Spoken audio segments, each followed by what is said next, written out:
Unemployment rates have been falling in the United States and the United Kingdom, which normally economists would expect would lead to rising wages. But wages are stagnating in both countries. This is Steve Wiseman at the Peterson Institute for International Economics with Danny Blanchflower, Senior Fellow at the Institute, to discuss why that phenomenon is occurring. Danny, thanks. First of all, describe the phenomenon, which I just did in limited detail.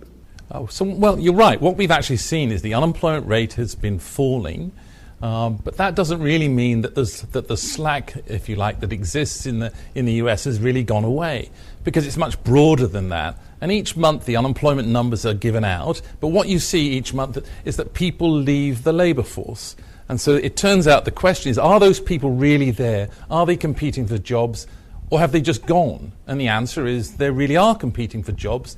They're pushing down on wages. So unemployed people want jobs. They're pushing down on wages. People who are out of the labour force are pushing down on wages, because if jobs became available, they'll jump right back in. So that means there's more pressure, if you like. There's more downward pressure on wages. There's more slack in the labour market and more room for the Fed to keep interest rates low.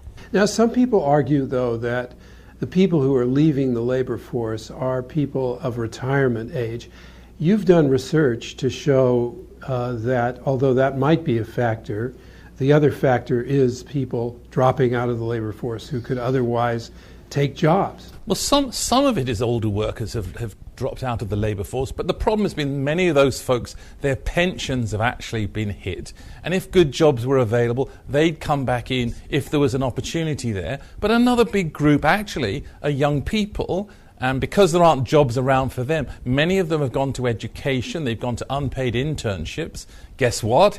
If good jobs started to be available, paying large amounts of money, then they wouldn't stay in school or in college. They'd actually leave and go to those jobs. So we actually have evidence that if there were more good-paying jobs, more people would come and get them. And that's the pressure that's keeping down wages. Now, I should have said at the outset, you and Adam Posen, president of the Peterson Institute, have produced a working paper which will be presented at the Institute this week.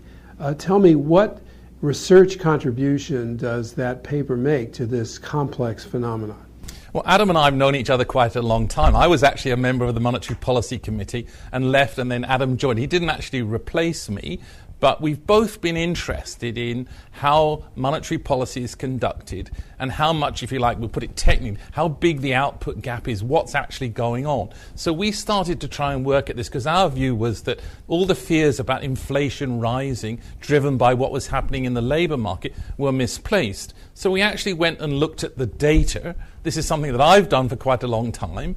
And if you like, we take the black box of the data and we churn those data around. And essentially what we find is that not just do I assert that actually the unemployed and the non-participants, if you like, are pushing down on wages, we can actually show that technically. So we don't think that wages are about to rise much at all. And that's actually pretty darn much the position that Janet Yellen has taken. They're going to follow the data. We're not surprised that nothing much has happened. At some point, wages will start to rise, but as our work suggests, not anytime soon. We haven't seen it yet, for sure.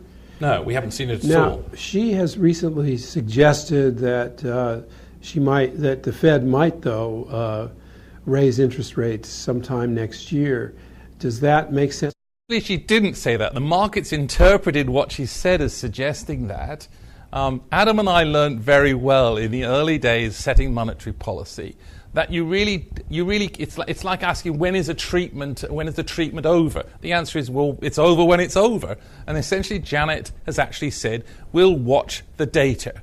And if the data follows a certain path, yes, then rates will start to rise. I suspect when you start to look at these data and our results, they suggest that a rate rise is actually not coming anytime soon. It's probably going to be quite a lot later than the markets think. But Janet has said, and I think she's quite right, it's like, how long's a piece of string? We'll see when the data tells us. So she hasn't said that. She said things like, we'll follow the data, and if they follow what the members of the committee thinks, and the way I often say it is, The FOMC are not astrologers. They're simply trying to say, if this, then this. But if not this, then something else. But my last question is, are they looking at the right data?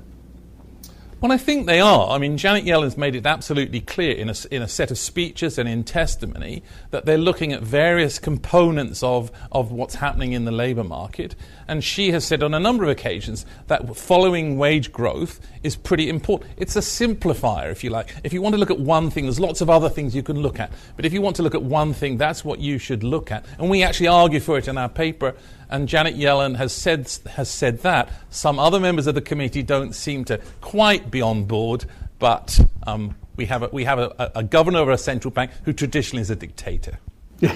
And now we have a working paper by you and Adam Posen to help guide them. Thanks very much, Danny.